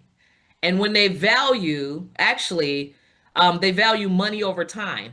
And they say time is money, right? And so when they value that, they're willing to give somebody a whole lot of their time in exchange for a little bit of money because you think time is money. So you're going to spend a whole lot of time in exchange for a little bit of money, thus working at JOB. 30 years of your time to, let's just say, maybe 100,000 or less per year for 30 years, and you still walk away with 0 because you done spent that along the way. Okay, she said, I am not doing that. All right, so what you value is key. What do you value? If you value, like, I love that the fact that we're in the holidays. It's crazy how so many people, I remember this. I'm gonna talk about myself, okay, in general. I remember being broke, making $30,000 a year, barely making ends meet. And so being broke at $30,000 a year, that's probably about $2,000 a month, maybe that, maybe $2,500 a month. But for some reason, by the time December came, Christmas, I always spent about $2,000. I came up with that $2,000 on Christmas. And I was trying to figure out how in the world was I able to do that? Like how in the world was I able to do that? Because I valued Christmas, which is a fake holiday, by the way. I value that, but just imagine if I had invested that $2,000 into an interest-bearing savings account from bankrate.com that paid me 7% on my money every single day and just left that in an account for 10 to 20 years. What? I valued those particular things. And it all comes with programming, right? So the things that we value comes from these institutions that are programmed, like religious institution, they program us. And in the church, unfortunately, I'm a church girl. I can say this because I know they teach you that poverty is piety. The more poor you are, the more Christ-like you are, unfortunately. And the church is like Pastor Joel Osteen that started teaching about prosperity. Like they hung him on the cross. they hung him on the cross. But the crazy thing about it is, like, all these programming religious institutions, and then you have community programming, then you have the educational institution. It's an institution. The education institution taught you enough math to go to work and know how to count your paycheck. It taught you enough math to know how to go buy something and spend your money, but it did not teach you how to invest. It did not teach us how to create entrepreneurship. It did not, unless you went to some private school, it did not teach you about entrepreneurship. It did not teach us how to create wealth and how to leverage credit. It did not teach us those particular things. And so all this programming, and even television is programming. That's why they say this programming was brought to you by, because they're programming our minds. And the average entrepreneur or average US citizen is programmed to consume. Programmed to consume. But it says that out of your creativity, okay, out of your creativity, your gifts will make room for you, which means that we were created by the Creator. So guess who you are? Guess what you are? You are not a consumer by nature. You are a creator. And creators are who get paid. Okay. We're creating resolutions for the government, creating and solving problems, creating businesses, creating wealth, creating generational finances, all those particular things. But if you value the wrong things, then guess what? Your money, this flow, this wealth matrix flow, it gets stopped. So you can like open up this vault right here, open up this vault, but and belief system and all, and get all the way down to what you value. What you value is are the things, like it shows. Like, okay. And so until you know all of these things, sometimes we just got to do inner soul checks, right? Sometimes we got to check in with ourselves, like check in. It's time to check in. I still got to check in with myself. Who do I say that I am? This is why words of affirmations: I am powerful, I am wealthy, I am healthy, I am blessed. I have to tell myself affirmation, affirm that my identity, I'm a creator, right? I am who, everything that God says I am, all those particular things, because I need to remind myself of who I am. Because if I start thinking about I'm my daddy's child, or I'm my mama's child, and my mama was poor, and all those particular things, now I'm creating blockage for myself, my purpose, my belief, your values, the things of those things. And only when you understand all of these things and they're in total alignment, this is when you're able to get results. Boom. This is where you're able to get not just results, but massive results. What? How can you go from broke, disgusted, zero to hero? How can you go from this to adding zeros to your business bottom line just like that? Well, you have to go through this phase of just checks and balances in order to change. They say, yeah, abundance is your birthright. It is. Somebody put that in the chat. Abundance literally is your birthright. How do I know? Well, I'm not going to start a Bible study. I'm really going to get into the lesson. I'm really going to get into the lesson. We are just beginning. Look, I'm really going to get into the lesson, but there are more scriptures in the Bible that talks about abundance, prosperity, wealth than it is about religion. So if you don't believe me, go look up the good book yourself. More scriptures. It says, I come that you should have life, and life more abundantly. Everything in the Bible talks about more. So why do we lack as people? Because we don't know who we are. So if you think you're going to be able to get a 6-figure government contract, a 7-figure government contract, a $500,000 government contract without knowing who you are, no, you have to go back to the beginning with a T, right? I can hear Medea in my head right now. You got to go back to the beginning, okay? And you have to list out, this is who I am. These are the services that I offer. And I promise you, when you understand this is my purpose, and when I'm getting these contracts, I am serving and the government is paying me for my purpose. Now I have what's called a purpose-driven business. I remember what's his name? Pastor, he wrote the book called The Purpose-Driven Church. I can't remember the name of the guy, but yeah, he wrote the book called The Purpose-Driven Church, and then they evolved into the Rick Warren, that's his name, right? And so do you not know you can have a purpose-driven business? A purpose-driven business is a business where you wake up and if it doesn't feel like you're spending your life time working. It feels like you're just doing what you naturally can do, right? And so, anyways, I remember when I thought that becoming the first generation curse breaker, when I thought that I was going to become the first generation millionaire, y'all know how I thought it was going to come. I'm from San Francisco. And so I remember every single year, at least once a year, I'm like, I thought they were doing it on purpose. There used to be an armored truck on the news, and they used to always talk about standing you from the city. They used to always talk about how the armored truck opened up on the freeway and all this money fell out, and all of a sudden all these people got out of their cars and became rich. They got bags, all those particular things.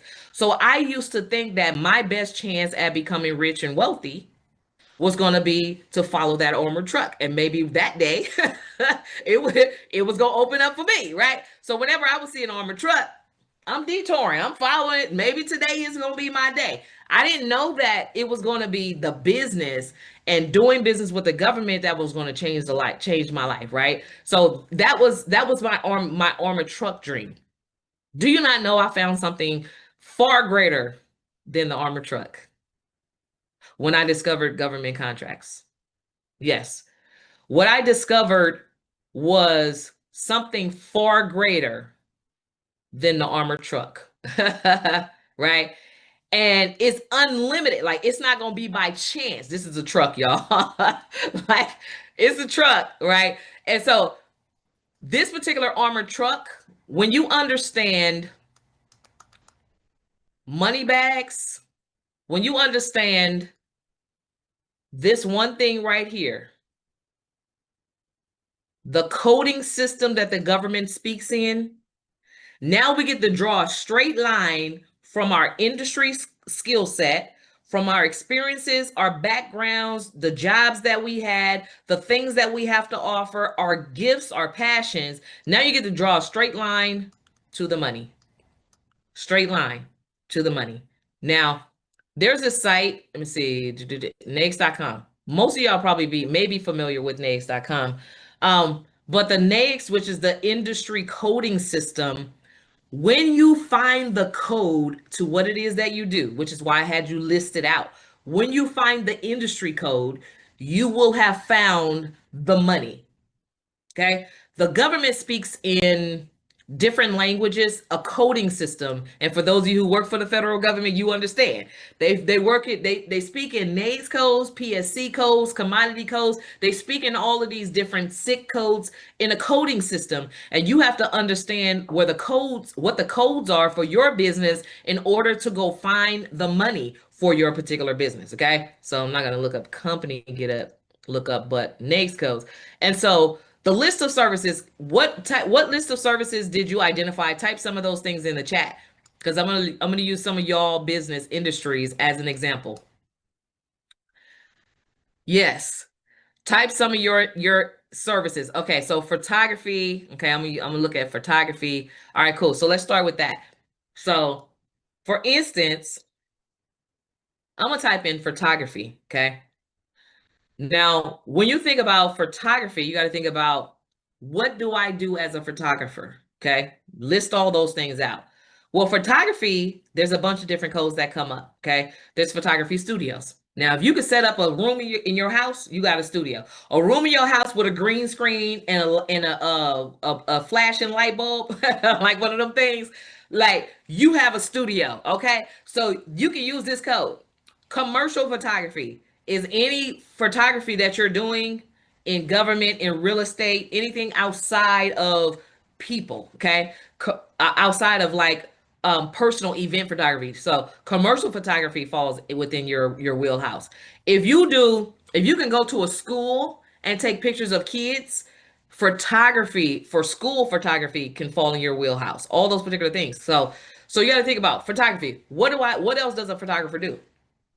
Sometimes photographers actually do, what do you call that? They create digital galleries, right? So that's like web design. I'm just going to put in web and see. So this is one code for, this is one code for photography, but for when it comes to website, internet design, web gallery design, web broadcasting, media streaming, all those particular things, there are different codes. It's a total different code, which means that it's a total different industry. Oh, you already found it. Look, he said drone photography, right? So that's a whole different code, 541-922, right? All those particular things. But photography is also closely related to video. So I'm going to put videography, because all moving videos is a bunch of still frames of photography. That's all it is. It's a bunch of still frames of photography ran together. That's what movies and videos are. Okay, so videography is another code for photographers. So 541-922, but I'm just going to put video. And motion picture video production. It's a whole different code. So now we've just identified same industry, similar industries, but different industry codes, which means that there's a pool of money for motion picture video production. There's a pool of money for photography. There's a pool of money for commercial photography, a pool of money for artists, what do you call that? Aerial photography, all those particular things. But what do also video producers do? They do graphic design. They do graphics and titles on the videos. Now you have the end, story by, this is the name, the lower thirds. All of that is graphic design. So if I type in graphic design services is a whole different code. Now we have a whole different industry code, a whole different pool of money, a whole different armored truck that's full of money that you get to participate in, okay? And so for every pool of money, every code you find, every pool of money you identify, then the Small Business Act of America of 23% for that pool also kicks in.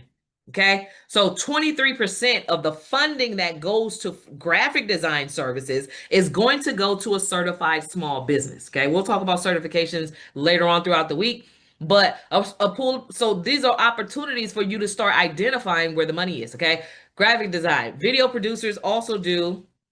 Sometimes they add music tracks. So if I type in audio, boom, now audio, sound studios, recording studios, record producing, all that falls under a whole different code, okay? So now let's see janitorial, okay? So let's look at janitorial services. Excuse me. Janitorial companies, you get paid to clean. This is your industry code, 561720. But what if you also do clean upholstery? Okay, so if I type in upholstery, you're going to see it come up as a whole different industry, different skill set, different line item. So if I'm cleaning your curtains and your carpet and I'm cleaning your office, then I'm gonna charge you $100,000 for this, $50,000 for that, $75,000 for this, right? So this is how we're stacking the codes. It's called code stacking. It's a methodology that I actually created, right? You have to understand how the code stack so you can know how to contract stack, so you can know how to invoice stack. So this is how you're able to make like tens and tens and tens of thousands of dollars in a single month, or your annual income in a single month.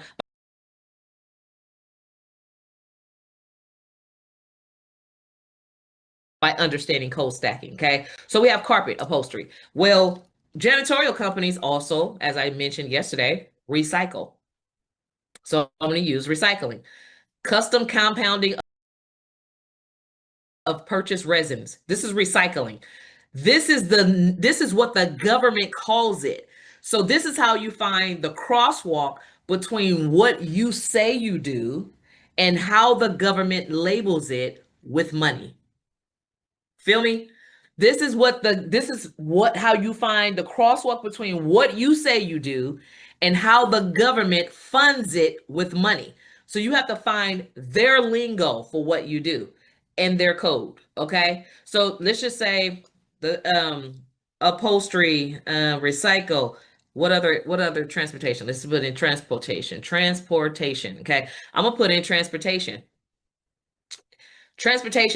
All different kind of transportation. There's aerial, there's underground, deep sea freight, long distance, short distance, cruise line. There's gas pipeline transportation, all those particular things. So you will go through here and just comb out exactly what type of transportation services you're actually going to provide, including boat rental. Do you provide that? If you can do that, that's a whole different area, right? testing services, aircraft services, all those particular things. So transportation, but transportation companies also may provide the staffing for it. So I'm putting staffing. It may come up under staff. Temporary help services, whole different industry, whole different code. This is how you're able to write a whole different line item for your cost on an invoice, because my staffing doesn't automatically just come just because I'm a trucker.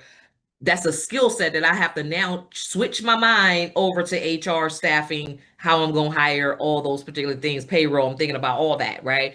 And so truckers also are in the fuel business, right? Because you can actually say, well, it's going to cost you some fuel as well for me to deliver. So you have to go through here and decide, fuel dealer, whatever it is, whatever that code is going to be. That we have something for HVAC, plumbing, heating, air conditioning. That's HVAC. That's a whole different code, a whole different industry. But you get the gist, okay? So let me see. Somebody said translation. Okay, so language. I'm going to put language. In fact, who put that there? Pastor Solomon? I see so many translation contracts that people don't even apply for. Government contracting opportunities. This is so overlooked. This opportunity right here is so overlooked. When you become a government contractor, I don't see why there's no reason why you won't be able to like immediately start winning some contracts. Translation interpretation services. Here it is right here. Language schools, research and development, software publisher. Like if you have a language software and you publish that language software, which is easy to create your own software right now, that's a whole nother service that you can offer as a language solution. So we have language. Let me see what else you have. Okay, so let's say marketing. Okay, somebody have marketing. So I'm looking at marketing. Well, there's so many different things that falls under marketing. Marketing research, marketing consulting. You can be an environmental consultant. You can do, let me see what else. All these particular, so these two are the main marketing codes. But under marketing comes graphic design. So that's a whole different code. Marketing can entail photography. It can entail, let me see, public relations. It can entail public relations, outreach, community engagement, digital boards. Like there's so many different ways that you can spin this, right? PR agencies, that's a whole different code, right? You do PR as a marketing firm as well. Let's see what else falls under marketing. A whole bunch of different things here. Okay, let's do notary. I'm gonna put in notary. Any notaries here? Anybody have a notary business, notary company? I'm getting ready to bless you with something. I'm getting ready to bless you with learning how to make money as a notary in government contracts, okay? Notary, yes, yes. Okay, so notary falls under other legal services. So the government calls it all other legal services, okay? That falls under this code, 541199, okay? But guess what notary people do, okay? Notary business owners also, they handle documents. So document preparation services is a separate skill set that you can actually add to your notary contract. Document preparation services. But also on top of that, shredding. Let me see, paper shredding. Shredding services falls under that, okay? Shredding, paper, document shredding services, all other support services, whole different code, whole different skill set, right? But also, what else do notary people do? Fingerprinting. So you see how that list that you've done is going to help you find the money, okay? And I'm going to help y'all even further in just a moment. The list that you did is going to help you get to the money, okay? So we have fingerprinting. Let me see, fingerprints, okay? Fingerprint services, okay? Let's see what that industry code is going to. It falls under the title Investigation and Personal Background Check Services. That's fingerprint services. So now we can take it to a whole nother level. If you go get your fingerprinting, like even though you're handling fingerprinting under notary, if you go get your additional fingerprinting services license, then you could be the person at the airport. You could be the person that when people go get TSA, get their TSA thing so they can go through, go through without checking their bags or whatever, without having to take off their shoes. You could be that company that gets that contract. That's a contract, right? So we have 561-611, a whole different things. So somebody say life coach. Okay, so when it comes to that, I'm gonna put in life coach. Sometimes the thing that we call ourselves or our industries, we have to think about how to transform or translate that into government's language. So when you talk about life coach, you got to go a little bit deeper. Okay. What does life coach do? Are you a like doula?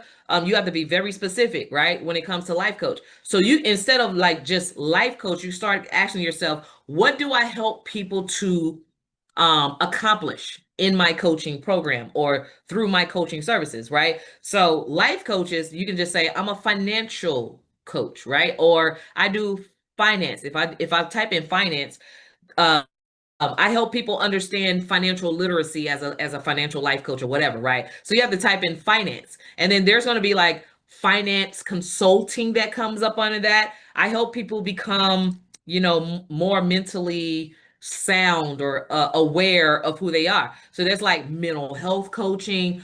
So you have to really understand, because sometimes people say mindset coach, right? Well, the government is not going to understand that. You have to literally be very specific of what are you helping people to accomplish with their mind, right? And type in those keywords.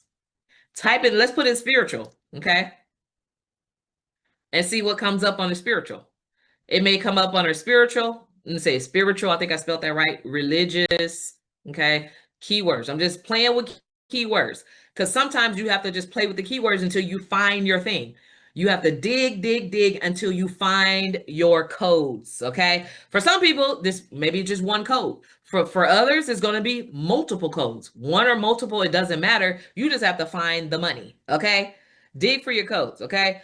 This is the hardest work. This part, doing a checklist, yes, that's busy work. That's a lot of work to do, but finding exactly what you do and matching that to how the government funds it is going to be the hardest thing for people to do, because it's so hard for them to understand the real skill set. You have so much skills in your business, the things that you do, like you are so much more valuable than you think you are. So much more valuable, right? Than what you think, okay? You could get paid to be a book publisher. Like who here has a book? Have you ever published a book? Anybody here has? Yeah. You say Reagan said you do. You Chantel, Dr. Lakita. Yep. You got a book. Okay. So do you not know that you can actually get a contract with that skill that you just created? You published a book. Now you can also sell books to the government under a contract to service the libraries. Thinking outside the box, there are hundreds of thousands of dollars for publishers to just go. Like when you're a publisher, you get access to sell libraries their books, to service library books. Absolutely. All those particular things. Okay. Copywriting. Are you a writer? Copywriting. If I put in copywriting, let me see. Copywriting. Let's see what comes up under copywriting. Like, don't leave no potential opportunities on the table. Whatever skill set you think you have, type it in here. So copywriting falls under independent artists, writers, and performers. So when you talk about singer, writer, I write songs, somebody had put something in there about music, right? Music writer, producers, all those particular things. You can actually get a contract as an independent artist, as a poet. Yep. As a poet. If you do poetry, you can get an independent artist contract. If you do instruments, if you are, let me see, DJ. I'm just going to put in DJ. Maybe it'll come up under disc jockey. Disc jockey.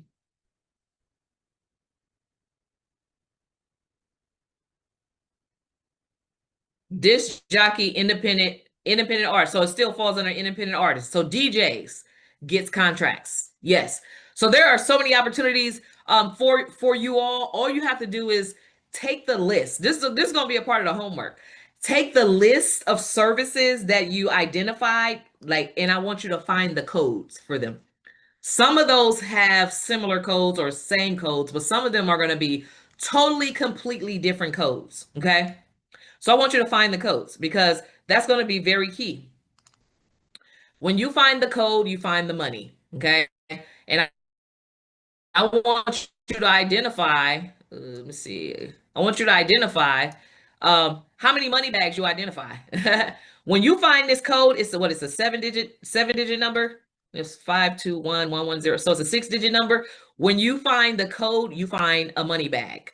I want to see how many money bags can you identify. If it's just one, that's fine, right? But if it's multiple, that's even better. Well, out of each money bag, 23% of the government's allocation to purchase this for the year is obligated to go to certified small businesses. Again, we're going to talk about certifications towards the end of the week. Well, I promise I'm going to let you know where to go get certified, how the certifications work, all those particular things. But 23%. Just know that I found a pool of money where if the government budgets, 100 billion, let's just say 100 billion on this particular code, 23% of that 100 billion can go to me. So now you're just aligning yourself where the money is, okay? You're just aligning yourself. Local, state, federal, I'm aligning myself where the money is, okay? Is that clear? Is that clear? Okay, cool. All right. So there are, I'm gonna share this with you guys, and then we're gonna get ready to start wrapping it up. There are 4 essential levels to business. 4. Okay. 1, 2, 3, 4. 4 essential levels to business. Okay. The first level of business is business to consumer. Business to consumer. These are individual people, okay? In order for you to really make hundreds of thousands and even millions of dollars on the business to consumer level, you have to reach the masses. Hence where you got to have a whole lot of money for marketing, right? You have to be on billboards. You have to be on advertising. You have to really build your brand.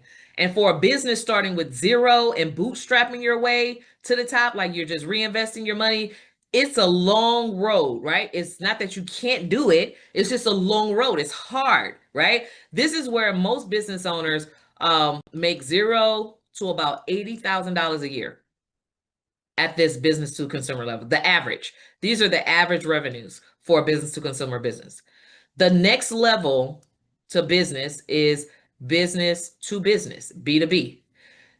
Business to business, this, so you're serving other business owners. So now you have multiple people in a business. So you're serving a little one to many, okay? One to many, selling one to many. And this is where you're able to break through that threshold of $80,000 to about $150,000 a year, business to business. Okay. Sometimes a little bit more, 200,000, let's just say. Okay. Business to business. Some people have a hybrid business. Any company that is doing maybe anywhere between 100,000 to about 300,000 usually have a hybrid business. They're doing customers and they're doing businesses. Okay. And so you know where you are based on this ascension ladder. Okay. So then we have the next level to business is business to corporation. Okay. Corporations, similar to government, are obligated and mandated to spend a certain amount of their budgets with business owners, small businesses, women businesses, minority business, just small businesses in general. Okay. So this is where you're able to break through that $200,000 threshold. Like this is your breakthrough. Okay. To about $500,000 a year. So any company that's doing like $500,000 minimum, most likely have a corporate contract to speak or, to train or to provide supplies or whatever. The highest level of business that you can achieve and obtain and have is business to government. Business to government is where you're able to break through that $500,000 level to really infinite. So this is the symbol for infinity. Okay, I'm not a great animator, but this is the symbol to infinity. Okay, infinite, right? But because I know the human brain needs to have something to grasp, a number to see, right? Let's just say 5 million as a small business, okay? This is where you're able to get there and beyond, okay? Business to government, the government is the #1 biggest purchaser of business products and services in the world. And when you do business with them, this is how you can acquire a $1 million a year contract or acquire a $250,000 a year contract or acquire $100,000 a month. You know, you could just do this in a month and be like, I'm done for the rest of the year, right? Contract, okay? My first contract was $70,000 for 28 days of work. And that was 2 hours a day. So it was like a total of 56 hours. All I needed was like one more contract and I could have been done for the rest of the year if I wanted to play small, right? So when it comes to government contracts, how big are you going to go? What is your freedom number? Let me know in the chat. What is your freedom number? What is going to make you feel like you've made it? What is going to help you financially? Like a realistic number, because the bigger the number, the more the work, okay? What is your